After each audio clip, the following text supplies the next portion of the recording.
Bonjour, clin d'œil numéro 13, le couple. Dans le monde religieux, vous savez que le garçon ou la fille, le mariage, en général c'est assez rapide. L'âge de 18-19 ans, la fille est mariée, le garçon 22, 23 maximum, le garçon est marié. Dans le monde non religieux, ça me rappelle une fois, j'étais avec une personne d'un certain âge, une dame. Vous savez, ces fameuses mamans qui viennent du Maroc comme ça, mamie, et qui arrivent dans un endroit, dans un magasin, enfin, il y avait la personne qui servait, il y a la cause comme ça, il dit « Oh jeune homme, vous êtes marié ?» Elle dit « Non. »« Vous avez quel âge ?»« J'ai 31 ans. »« Et quoi, vous n'êtes pas marié ?»« Ben non, non, j'ai 31 ans, hein. J'ai 31 ans. » « Qu'est-ce que ça veut dire, tu as 31 ans et t'es pas marié, mon fils, il faut se marier. » La notion est, qu'est-ce que le mariage? C'est quoi le mariage? Effectivement, vous posez la question à ces jeunes-là, la notion de se marier, c'est absolument bas dans l'ordre des priorités. Il y a d'abord le travail, il y a d'abord le fait de, on va dire, kiffer, excusez-moi du terme, tous les jours. Mais se marier, absolument pas.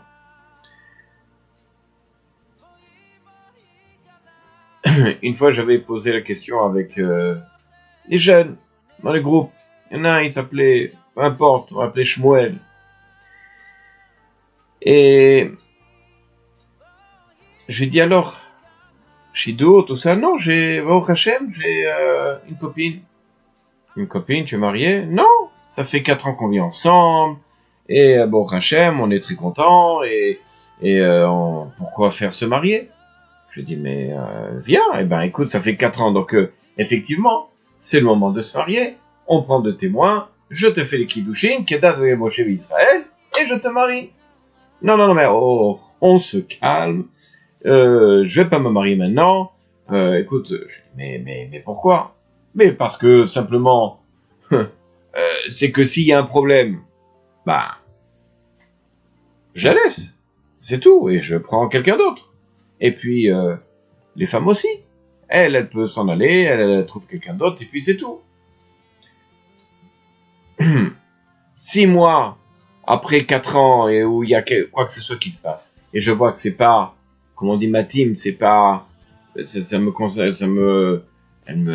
ne trouve pas, selon mon goût, comme il faut, j'arrête. Je vous pose la question. Est-ce que vous avez une réponse, on va dire comme ça, non religieuse, à Shmuel? Shmuel pense que vivre comme ça suffit, c'est très bien. Et puis un jour viendra et on se mariera. S'il faut se marier, effectivement on se mariera. En fait, il y a plusieurs problématiques que voit Shmuel et des réponses que l'on peut peut-être donner. La première problématique que l'on voit en général chez ces personnes-là, ces jeunes-là, c'est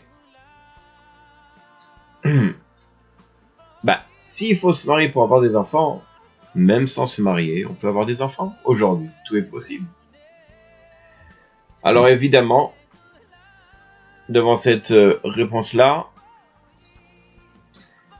l'autre chose, c'est la notion de responsabilité. Il ne faut pas angoisser Shmuel sur la responsabilité qu'il a si jamais il se marie. Tranquille, on fait sa vie, on travaille, on mange, on sort, etc. sans donner de compte à qui que ce soit. J'ai ma copine et c'est tout. Je range le droit de rentrer à n'importe quelle heure qu'il soit. Une réponse à ça. L'autre, c'est que souvent j'ai entendu, c'est que elle peut se sauver. Les femmes, des fois, elles s'en vont. Alors, qu'est-ce qui se passe lorsqu'ils sont mariés? Le mari reste tout seul. Et alors? Alors j'ai pas besoin de rentrer dans ces complications-là. Elle s'en va, et ben elle n'a qu'à s'en aller, et je prendrai une autre fille. Maintenant, si vous allez me dire c'est à cause de l'amour, ben, c'est pas parce que je vais me marier. Prouvez-moi qu'en me mariant, l'amour il va grandir. Effectivement. Par rapport à toutes ces questions-là et toutes ces réponses, quelles sont les réponses appropriées? En fait, la question de Shmuel, qui inclut donc ces 4 questions-là, c'est une question à nous tous. Comme le petit enfant qui dit aux parents, « Maman, pourquoi tu t'es marié ?» Allez lui répondre, « Parce que je l'aime, parce que sans se marier, on l'aime aussi. » Bon, mais dans son enfant, sans se marier, on peut avoir des enfants, etc. Je veux dire... Alors, effectivement, la première chose que l'on peut essayer de répondre, c'est la chose suivante. La Gemara, elle dit la chose suivante. Dans Gemara, dans Derech Eretz, la Sara Derech Eretz, il dit la chose. Im chafetz ata lidabek be'avar chavercha, si tu as envie de te lier d'amitié à ton ami, à ton copain,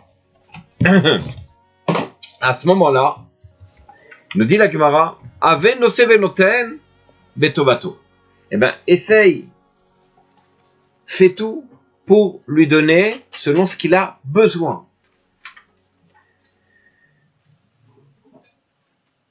En d'autres termes, nous disent les Chachamim, à l'inverse de cette idée qui dit que si je l'aime, alors je donne, les Chachamim nous disent non.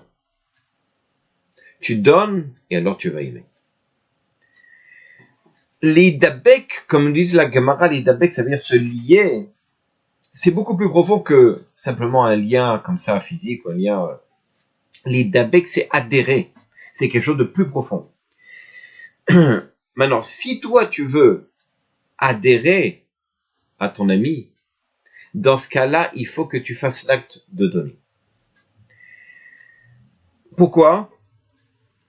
Parce que lorsque tu donnes une partie aussi de toi-même. Tu donnes ton effort, tu donnes ce que tu as à l'intérieur. Ta pnimiut, comme on dit en hébreu, c'est-à-dire ton intérieur. Alors, pour être capable, ça si c'est pour un ami, raison de plus pour sa femme, avec celle avec qui on veut se marier. Pour être capable d'aimer, il faut utiliser beaucoup de temps, beaucoup de force, pour essayer de comprendre les besoins qu'attendent donc ma femme ou mon mari. Vous savez, dans la Torah, dans la Gematria, la valeur numérique de Hava, c'est 13. 13 est la même valeur numérique que Echad, unité, 1. Ça veut dire que l'amour est une unité. Je vous donne un exemple très simple. L'oxygène est très inflammable. L'hydrogène encore plus inflammable. Mais si on lie les deux, alors on obtient de l'eau, qui au contraire va éteindre le feu. Les Chachamim nous disent comme ça que l'homme est au niveau du feu. Vous savez, il y a le feu, le vent, le terre, etc. Dans un couple, l'homme et la femme, Ish et Isha, il y a un Yud et un He qui est en plus. Ish, il y a le Yud, et Isha, il y a un He qui est en plus. Si vous enlevez les deux, vous avez Esh, le feu. Le feu consume. Chacun reste sur sa position, on est tous des feux et on brûle. Mais si au contraire on essaie de voir qu'a besoin mon partenaire, ma femme, mon mari, alors à ce moment-là, je me mets le côté du Yud dans Ish et le côté du He dans Isha, et ça fait Yud-Ke en plus. Yud-Ke, c'est-à-dire le nom divin, c'est-à-dire que je fais intervenir Akadosh Baruch Hu dans le couple. À ce moment-là, effectivement, cette Chazé Shalom, ce feu qui peut tout brûler, toute la maison, va au contraire, non pas s'éteindre, mais l'amour au contraire rayonner sans se consumer. Donc l'une des idées principales de ce que c'est que l'amour et finalement pourquoi se marier, en fait la première réponse est déjà de dire est-ce que tu es capable de donner? On est capable de donner, alors effectivement on est capable, on est prêt pour se marier.